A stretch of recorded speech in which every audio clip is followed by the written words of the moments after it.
자, 이제 하나님 말씀을 봉독한 후에 메시지를 전하도록 하겠습니다. 오늘 420페이지 신약성경 요한계시록 20장 1절로 6절입니다. 번갈아 가면서 한번 읽어보겠습니다. 제가 먼저 읽을 테니까 여러분들께서 큰 소리로 읽어주시면 좋겠습니다. 요한계시록 20장 1절을 제가 먼저 읽겠습니다.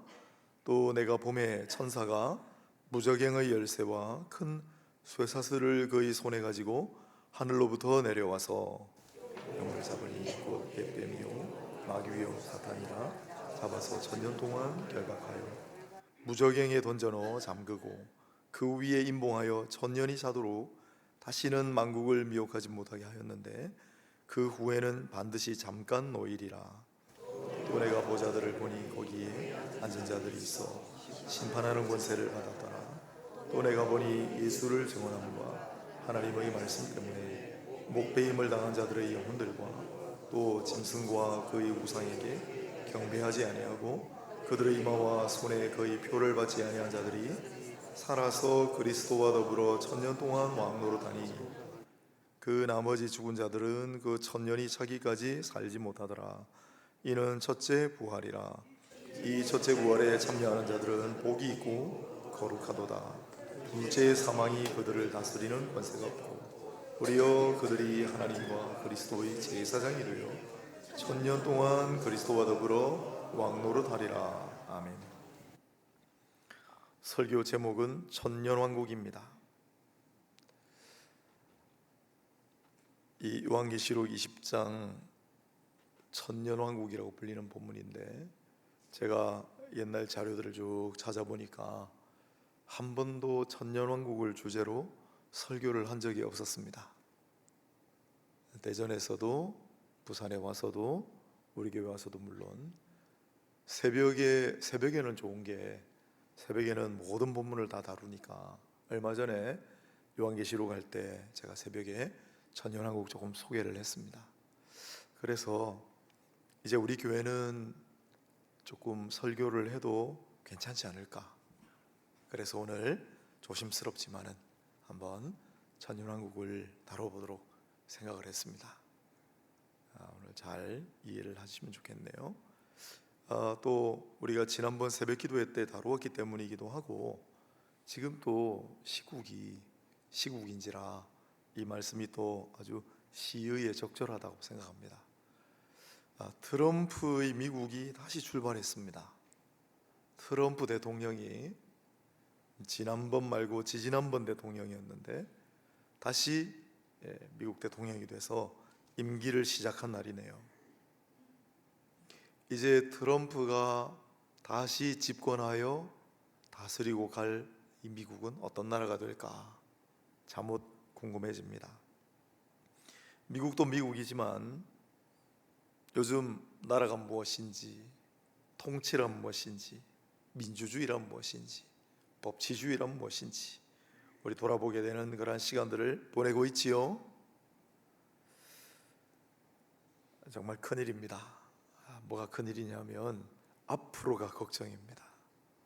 이게 뭐 어떤 식으로든 지금 해결은 되겠지만 법적인 절차 시간이 있기 때문에 그 이후로도 굉장히 오랫동안 몸살을 앓을 것 같아서 정말 우리 많이 기도해야 되겠다 생각이 듭니다. 기도의 가장 어려운 방해물이 뭐냐면 시간입니다. 시간. 지금 큰일이 닥쳐가지고 여러분 기도하러 모여주세요 막 모이잖아요. 뜨겁게 기도합니다. 그런데 이게 일주일이 지나고 한 달이 지나고 1년이 지나면 기도하다가 사람들이 지쳐요. 기도하다가 사람들이 계속 기도해야 되나 그런 생각을 가지게 돼요. 앞으로 우리 대한민국의 상황이 그런 상황일 것 같다. 정말 최소로 잡아가지고 무조건 한 1년 동안은 이렇게 기도해야 하지 않을까 그렇게 생각하고 있습니다. 나라와 민족을 정말 사랑하신다면 이 대한민국이 진정 평화로운 나라, 아름다운 나라, 번영하는 나라로 발전하기를 원하신다면 진짜 기도하셔야 됩니다. 계속 기도해야 됩니다. 지치시면 안 됩니다. 낙심하셔도 안 됩니다. 다른 사람들은 기도 안 하는데 그래도 기도해야 합니다. 또 한 달 뒤면 러시아 우크라이나 전쟁을 시작한 지가 이거 참 22년에 본격적으로 전쟁이 터졌는데 22년, 23년, 24년, 25년 횟수로 4년째 만 3년 됩니다. 이 러시아 우크라이나 땅에는 언제 평화가 찾아올까? 뿐만 아니라 도처에 미얀마, 시리아 내전 중이고요. 후투족하고 투치족하고 아프리카 종족 갈등이 있고요. 이슬람에도 시아파하고 순니파하고 툭하면 싸우고요. 이집트에는 기독교인 콥트교인들하고 이슬람하고 싸우고요. 이슬람하고 하마스 전쟁하고 있고요. 이 세상의 모든 악을 다 물리치고 정의가 실현되는 나라는 있을까요? 모든 사람이 사이좋게 아름답게 살아가는 행복한 나라는 가능은 한 걸까요? 그래도 사람들은 오랫동안 그런 이상적인 나라를 꿈꿔왔습니다. 성경도 그렇습니다. 지금 금요일 날 제가 조금 시리즈로 하려고 하는 평화의 나라도 그래요. 이사야 2장, 이사야 11장, 이사야 65장. 이사야 11장하고 65장은 내용이 같으니까 이사야서에는 크게 두 개의 평화의 나라, 하나는 살상용 무기를 농기구, 생명을 살리는 무기로 바꾸는 나라, 핵무기를 전부 다 바꿔가지고 핵무기는 유지하는데도 돈이 많이 듭니다. 그거 다 없애버리고 사람들 살리는 데 쓰면 얼마나 좋겠습니까? 그런 나라는 올까요? 또 사나운 짐승과 온순한 초식 동물이 함께 공존하는 나라, 공생하는 나라, 사자가 소처럼 풀을 뜯어먹는 선한 변화가 있는 나라, 아기와 독사가 함께 어울리는 조화의 나라, 그런 나라가 올까요? 성경이 그런 나라를 이야기합니다. 그리고 성경의 사람들은 그런 나라를 꿈꿨습니다. 그런 나라는 어떻게 이루어질까요? 언제 그런 나라가 임할까요? 성경은 진정한 왕이 오면 그런 나라가 이루어지리라고 예언합니다. 그 왕은 누구냐? 나귀를 타고 오는 겸손한 왕, 고난받는 종으로 올 왕, 왕 중의 왕. 그 왕은 메시아, 그리스도라 불렸습니다. 그리고 우리가 아는 한 왕 중의 왕이고 겸손의 왕이며 평화의 왕, 샬롬의 왕인 그분 예수께서 이 세상의 메시아 그리스도로 오셨습니다. 그렇다면 그가 오시면 그 나라가 이루어지리라고 예언했기 때문에 그런 나라가 있지 않을까? 이제 그런 나라가 임박하지 않았나? 그런 기대를 하게 되죠. 과연 예수께서 이 땅에 메시아로 오셨는데, 그런데 세상에는 여전히 다툼과 분쟁, 미움과 저주, 불의와 악독이 가득합니다. 그래서 이게 뭐지? 실망할 법도 한데, 그런데 성경 마지막 때를 예언하는 요한계시록을 보니까 이상한 나라가 등장합니다. 오늘 본문 요한계시록 20장인데 흔히 천년왕국이라는 제목을 붙입니다. 사실 천년왕국이라는 단어 자체는 보이지 않지만 20장 1절로 6절까지 읽었는데 이 6구절 중에 5구절에 천년이란 말이 등장합니다. 그리고 4절하고 6절에 천년 동안 그리스도와 더불어 왕노릇하니 왕노릇하리라 라는 문구가 나타나 있기 때문에 천년왕국이라고 부릅니다. 그러면 이 천년왕국이란 무엇일까요? 언제 올까요? 어떻게 이루어지는 걸까요? 이걸 이제 오늘 제가 설교를 처음 합니다. 잘 소화하시길 바라고요. 미리 말씀드리지만은 오늘 이야기에는 답이 없습니다. 그저 선택만 있을 뿐입니다. 그리고 선택을 하시되 나와 다른 선택을 한 사람을 틀렸다고 하거나 무시하거나 비방해서는 안 됩니다. 아무도 답을 갖고 있지 못하기 때문입니다. 미리 말씀을 드리는데 저희 논문을 지도해 준 저하고 나이 차이는 별로 안 나지만은 존경하는 문병호 교수는 사실 전천년설을 취합니다. 그런데 그 문병호 교수님을 지도했던 서철원 교수님이라고 계세요. 저한테도 한참 선배가 되시고, 그 은사 선생님은 무천년설입니다. 그러니까 제 직계인데 그 라인이 제 바로 지도 교수는 전천년설인데 그 교수님의 스승, 저의 스승의 스승은 무천년설이에요. 그렇다고 스승과 제자가 싸우진 않습니다. 예. 두 분이 다 나한테 은근히 압박을 가해요. 만남은 홍 목사 무천년설이 맞지? 서 교수님 만나면 네 아직도 그러고 있나 그러시고, 문 교수님도 만나면 전천년설이 맞아요 그러고 있지만 답이 없어요. 가장 뛰어난, 지금 우리 교단에 가장 뛰어난 신학자 두 분인데 그분들이 서로 견해가 달라요. 한 분이 틀리고 한 분이 맞고 그러겠어요? 그렇지 않아요. 그래서 오늘 이야기는 선택이 있을 뿐이다. 자, 이 천년왕국과 관련하여 제가 오랫동안 이걸 설교를 안 한 이유가 좀 복잡합니다. 이게 무슨 소린가 좀 어렵습니다. 하지만 제가 오늘 최대한 쉽게 머릿속에 잘 남도록 지난 새벽에도 한번 했으니까 한번 해보도록 하겠습니다. 자, 이 천년왕국과 관련하여 크게 보면 두 가지 입장이 있습니다.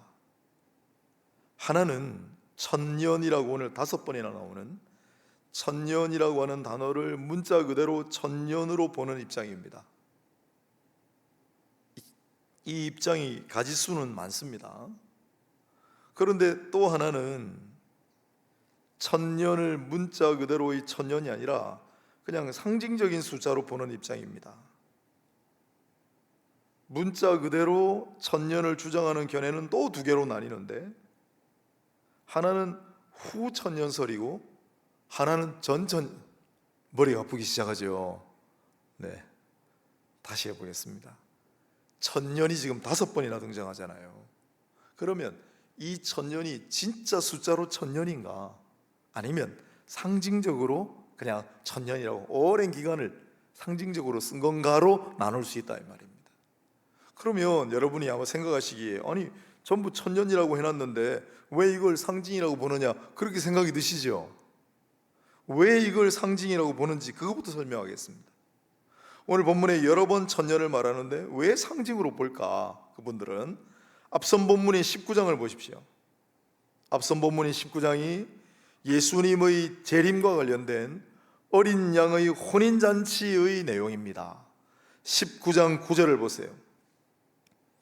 19장 9절, 천사가 내게 말하기를 기록하라. 어린 양의 혼인잔치에 청함을 받은 자들은 복이 있도다. 아멘. 요한계시록에 7개의 복이 나온다고 했습니다. 제일 첫 번째, 이 말씀을 읽고 듣고 기록된 대로 지키는 자는 복이 있다. 오늘 본문에도 6절에 보니까 첫째 부활에 참여하는 자들은 복이 있다. 7개의 복 중에 하나가 바로 어린 양의 혼인잔치에 참여할 수 있는 복입니다. 성도는 그런 복을 누립니다. 그러면 여러분, 이 어린 양이 진짜 양입니까? 매하는 양이에요? 예수님을 가리킨다고 다 우리 알고 있죠? 왜 어린 양이라고 적어놨는데 예수님이라고 그래요? 이게 상징이니까, 비유니까.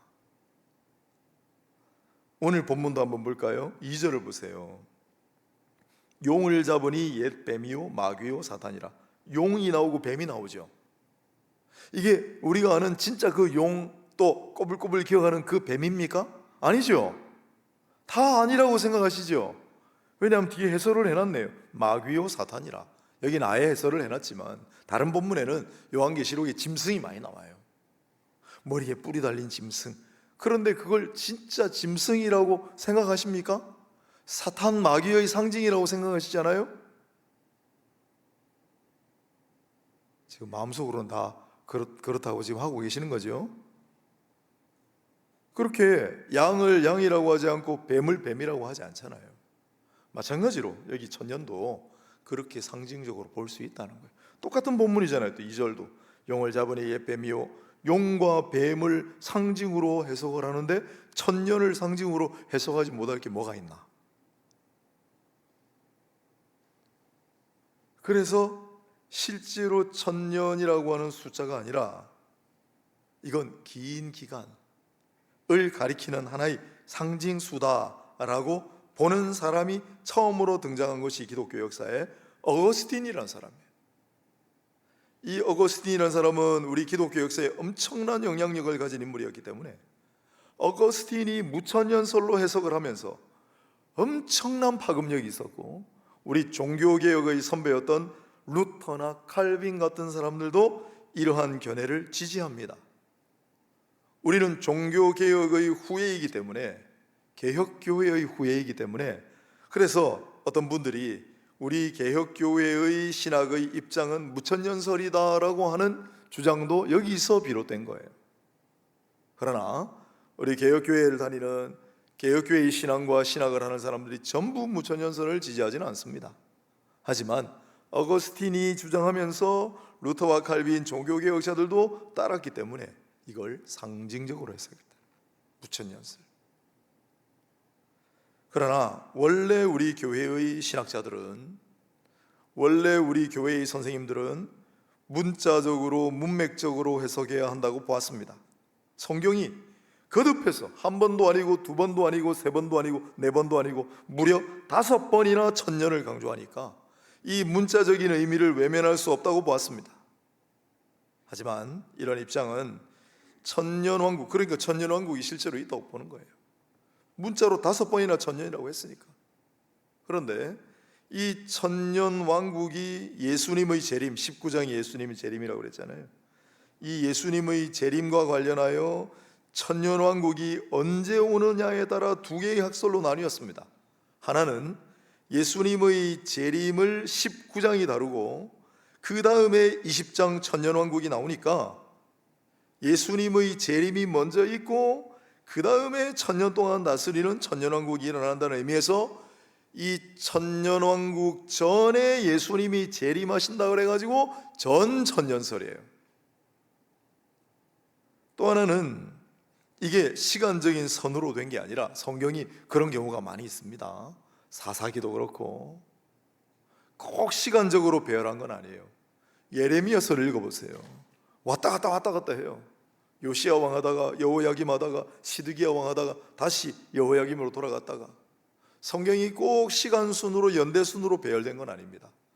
그런 의미에서 19장 20장도 꼭 그렇게 볼 필요는 없고, 예수님의 재림은 천년왕국이 끝날 때 일어난다. 그래서 천년왕국 후에 재림하신다 그래가지고 후천년설이 있습니다. 이 후천년설은 미국을 세웠던 청교도들이 주로 가졌던 신앙입니다. 이들은 그럼 왜 이 성경 순서와 무관하게 후천년설을 주장했는가? 예수님의 십자가를 강조했기 때문이에요. 예수께서 십자가를 지시고 부활하심으로 말미암아 승리가 시작되지 않았냐는 거예요. 그때 벌써 사단은 결박하고 권세를 잃어가기 시작하지 않느냐는 거예요. 예수님의 십자가를 강조하고 또한 성도의 책임과 의무를 강조하는 그러한 의미에서 이런 이론을 세웠습니다. 하지만 요즘 후천년설을 주장하는 견해는 거의 없습니다. 여기까지. 자, 천년을 실제 숫자 1000으로 할 건지 아니면 상징으로 할 건지. 그래서 우리 종교개혁의 선배들은 무천년설을 주로 했다. 그러나 성경 문자, 문맥, 우리 초창기 선생님들은 전부 전천년설을 다뤘는데, 그러나 후대에 가서 청교도들, 이들은 후천년설을 주장하기도 했다. 지금은 후천년설이 거의 없습니다.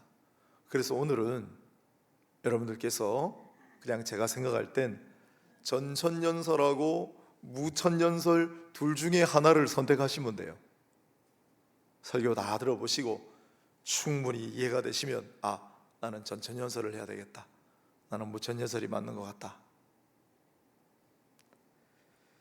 그런데 중요한 것은 이 전천년설, 후천년설, 무천년설이 나오게 된 배경입니다. 다 나름대로 이유가 있습니다. 성경 구절이 물론 순서대로 이렇게 돼 있지만은 뚜렷하게 명징하여 기록하고 있지 않기 때문에 해석의 여지가 있어서 이렇게 나뉘게 된 겁니다. 자, 하나씩 그러면 살펴보도록 하겠습니다. 먼저 후천년설을 볼게요. 이거 다루는 사람이 거의 없기 때문에. 이 후천년설은 한 장 앞에 좀 띄워주세요. 그림, 큰 그림. 네, 후천년설입니다. 분이엘 신학교 총장, 지금도 하시는지 모르겠는데 최덕성 박사님이 그림도 좀 요약을 하시고요. 제가 조금 따왔습니다. 후천년설은 예수 그리스도의 십자가 보이죠?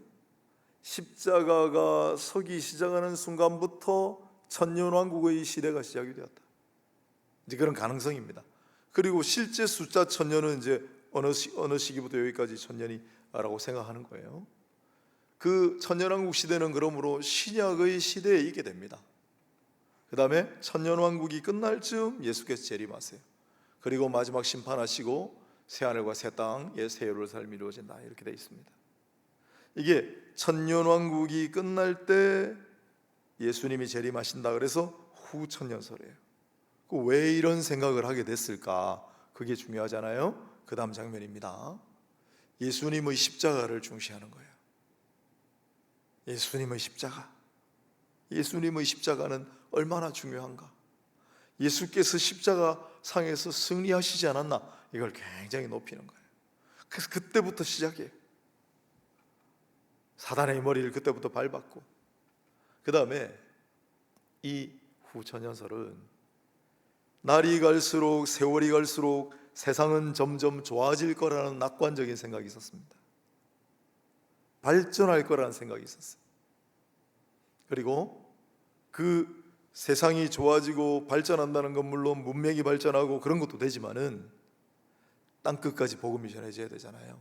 그래서 우리는 복음 전파와 이 사회 개혁을 위해 성도는 힘써 일해야 한다를 강조했습니다. 좋은 세상이 오게 하려면. 그래서 이런 입장은 미국에 정착한 뉴 잉글랜드의 청교도, 특히 조나단 에드워즈라고 하는 최대의 신학자죠, 미국의, 그를 비롯해서 많은 사람들이 후천년설을 강조를 했습니다. 그러나 단점은 역시 성경의 문자적인 문맥적인 해석에 조금 안 맞습니다. 하지만 왜 이들이 후천년설을 내세웠겠습니까? 십자가를 중요하게 생각하고, 또한 복음 전파와 땅끝까지 영혼 구원하는 사역에 우리는 매진해야 한다. 그래야 주께서 오신다, 그 생각을 한 거예요. 이 세상을 우리가 변화시켜야 한다, 그 생각을 한 거예요. 그게 청교도 신학이었어요. 존중할 가치가 있죠. 여전히 우리에게도 어떤 학설을 취하든 상관없이 여전히 우리에게도 주어진 사명입니다. 그런데 이 후천년설을 지지하는 자들은 이 사명을 대단히 강조했다. 예수 그리스도의 십자가의 승리에 의지하여 우리는 땅끝까지 가서 복음을 전하고 모든 민족을 제자로 삼아 이 세상을 주님의 나라로 바꾸는 일에 우리가 최선을 다하고 우리가 정말 모든 것을 다 헌신해야 되지 않겠나? 이게 이제 청교도들의 생각이었죠. 그런데 이 왜 없어졌느냐? 여러분, 시간이 갈수록, 세월이 갈수록 세상이 좋아졌습니까? 1차, 2차 세계대전이 터져버렸습니다. 아니, 갈수록 세상이 좋아진다며. 이게 뭡니까? 지금 오늘 아까도 말씀드렸잖아요. 러시아 우크라이나 전쟁은 왜 끝날 줄을 모르고 도처의 민족 간, 종족 간, 이념 간 갈등과 분쟁이 이렇게 사라지지 않고 세상은 왜 점점 더 악해져 가는 것 같고, 후천년설이 안 맞잖아요. 그래서 자동적으로 없어졌어요. 이거 이제 머릿속에서 사라지게 하셔야 됩니다. 그러나 우리가 복음 전파와 사회개혁의 사명을 감당해야 한다는 정신만은 딱 붙들어 놓으시고, 그 다음에 전천년설을 보겠습니다. 전천년설은 예수께서 십자가 지고 오시고 복음 시대가 알려 지금 우리 살고 있죠. 그리고 복음 시대 마지막에 성경 순서대로 7년 대환란이 일어난다. 그때 예수님 재림하시고 그 혹독한 고난과 시련의 시간이 예수 그리스도가 오심으로 역전되어서 반전의 드라마가 되어서, 그 전까지는 핍박받고 그 전까지는 압제당하던 성도들이 그리스도와 더불어 거꾸로 왕노릇하리라는 그러한 이론이었습니다. 이게 전천년설이에요. 천년 동안 다스리고, 그리고 나중에 최후심판이 있고 둘째 사망, 둘째 부활이 있고 새로운 땅, 새로운 생명이 등장한다는 거예요. 자, 전천년설은 한 장 넘기시면 문자적이고 문맥적인 해석을 중시합니다. 또한 전천년설은 성경의 입장을 보니까 마지막에 보니까 막 곡과 마곡의 전쟁도 있고 막 사단 마귀들이 준동을 하고 적 그리스도가 등장을 하고 거짓 선지자들이 막 창궐을 하고 도처에 악이 창궐하고 세월은 갈수록 악해지리라. 성도는 갈수록 고달파지리라. 예수님 재림 전에 절정에 이르리라. 그러나 그때 정말 숨이 꼴딱꼴딱 넘어가는 바로 그때 주님이 재림하셨어. 일거에 바꾸시고 이제는 예수 그리스도와 더불어 핍박받던, 오늘도 있잖아요 본문에, 목배임을 당한, 또한 끝까지 표를 받지 아니하고 거부하던 성도들이 그리스도와 더불어 왕노릇하며 다스리는 천년왕국이 올 거야. 그래서 핍박받던, 정말 압제하에 있던 성도들이 인내하며 신앙을 가지고 살아가는 데 도움이 됐어요. 그래서 초창기 우리 교회 우리 스승들은 전부 전천년설을 믿었습니다. 저스틴이라는 사람은 유스티노스 순교자예요. 이레니우스 이런 분들이 초창기 교부들이고, 나중에 레드라는 신학자도 취했습니다만 전천년설입니다. 초창기에 우리 신앙의 스승들이 전천년설을 취했지만은 또 레드라는 사람 아주 훌륭한 위대한 신학자인데 저분도 전천년설을 취했으니까 전천년설을 지금도 안 취하는, 그러니까 취하지 않는 학자들이 전혀 없다라고 말 못해요. 전천년설입니다. 방금도 소개해드렸지만은 전천년설은 갈수록 악해지고 신앙은 정말 힘든데 이 시련과 무참한 고비 속에도 그러나 주님 다시 오실 날을 기다리고 그날이 오리라 확신하며 견디고 박해와 싸우며 죽임을 당하여도 다시 태어나 다시 살아나 우리는 그리스도와 더불어 왕노릇하리라는 그런 확신을 가지고 살아갔던 거죠. 무천년설은 마지막으로 예수님이 한 장 바로 위에 올려보세요. 전천년설에 세대주의 전천년설이라고 있습니다. 이거 우리가 받지 않습니다. 이거 받지 않는 이유는 복잡하지만은 이 사람들은 세대를 나눠 가지고 설명을 하는데 성경도 좀 맞지 않고, 가장 특징이 뭐냐면 7년 대환란이 있잖아요. 이 세대주의, 세대로운 전천년주의자들은 천년왕국이 오기 전에 예수님 재림하신다, 즉 예수님이 재림하시고 천년 동안 왕노릇하리라는 똑같은데 7년 대환란이 있을 때 예수님이 공중에 재림하시면 예수를 믿는 성도들은 공중으로 올라가 주님과 함께 있고 그 성도들은 땅에서 일어나는 7년 대환란을 면제받는다고 가르쳐요. 그래서 7년 대환란이 끝나고 나면 다시 지상으로 강림하는 이중구조를 가지고 있습니다. 그런데 성도는 마지막 때 고난을 면하리라, 성도는 환난을 면하리라, 그런 구절은 아무리 눈을 씻고 찾아봐도 없습니다. 그래서 우리는 세대론을 받지 않습니다. 이 세대론자들은 또 뭘 중요하게 생각하느냐면 언제 주님이 재림하시냐를 정말 중요하게 생각합니다.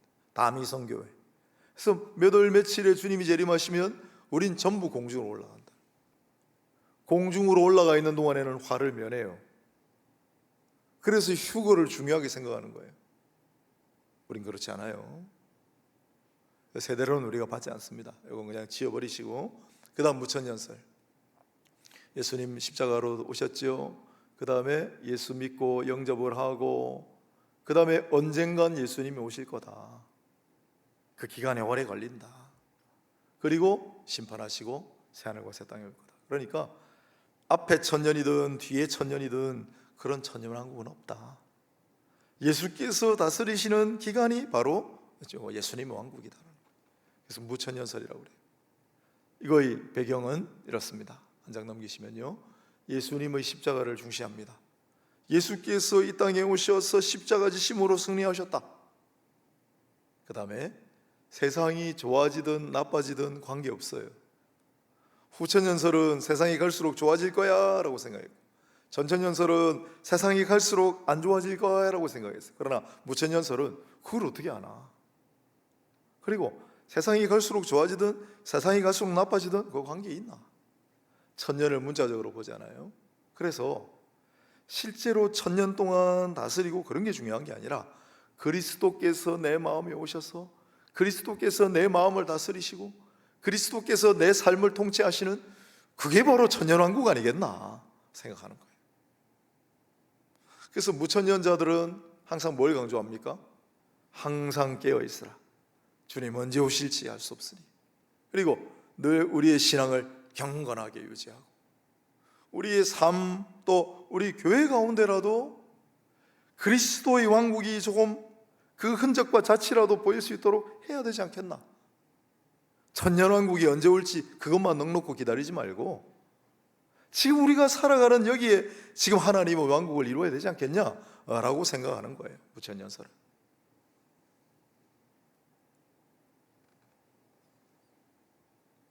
수요 예배는 조금 시간 여유가 있어서 했습니다마는 그래도 시간이 많이 갔네요. 정리를 하겠습니다. 그렇다면 우리는 어떤 입장을 취해야 하겠습니까?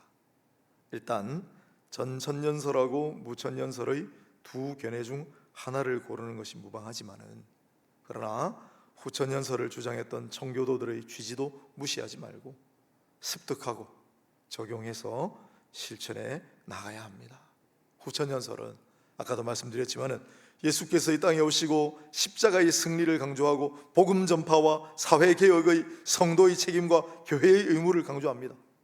주님 언제 다시 오실지 알 수 없으니 주님 오실 때까지 우리도 마땅히 복음 전파와 사회 개혁의 책무를 잘 감당해야 할 줄로 믿습니다. 복음 전파에 복음 전파.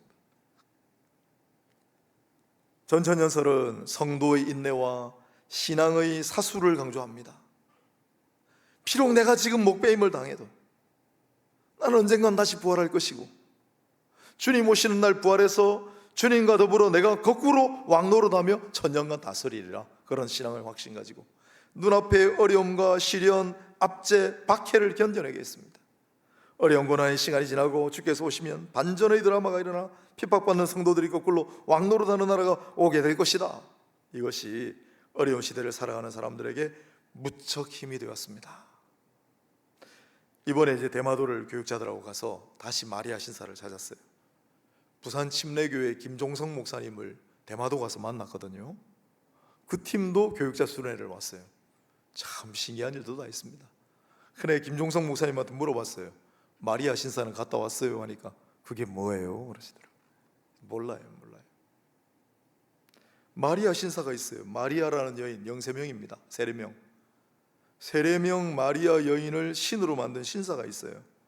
이번에 다시 가서 그 신사를 찾았는데, 이번에는 우리 팀 중에 일본어를 하시는 전도사님이 계셔가지고 도움이 됐습니다.